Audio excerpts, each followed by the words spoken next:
श्री स्वामी समर्थ. रामकृष्ण हरी मंडळी, इथे बघू शकता आज लवकर उठले आणि कामंसुद्धा आवरून घेतली. आज होता गुरुवार आणि गुरुवारची सेवा खूप सारी राहते. तर स्वामीचे चरित्र, स्वामी चरित्र, गुरुचरित्र आणि त्याचबरोबर स्वामीचे 3-3 अध्याय हे सुद्धा मी घेत असते. त्यामुळे लवकर कामं आवरले. दोन्ही दारात पाणी शिंपून रांगोळ्या काढून हळदीचे लेपन करून घेतले आणि त्याचप्रमाणे नंतर तिला घ्यायला गेले.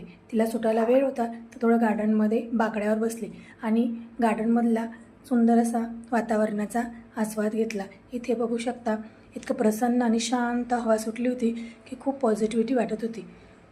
थोडा वेळ बसलो आणि आजूबाजूले मुलंसुद्धा खेळत होती. छान सुंदर असं गार्डन आहे. 5 मिनटं स्वतःसाठी वेळ द्यावा. थोडा वेळ बसले आणि इतकं प्रसन्न वाटत होतं की सर्व कामं केल्याचा थकवा निघून गेला.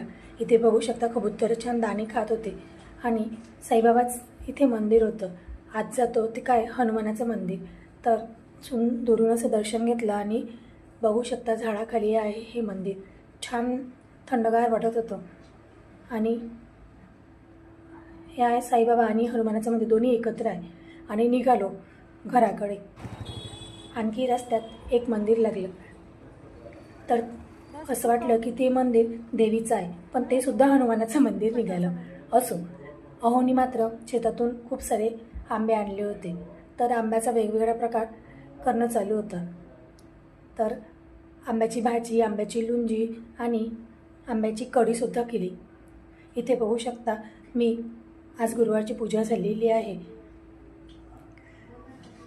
गुरुचरित्र, 1 माळ, 99 मंत्र, स्वामीचा मंत्र, गजानन महाराजांचा 1 माळ मी करून घेतली आणि इथे कुकरला आंबे लावून दिले होते.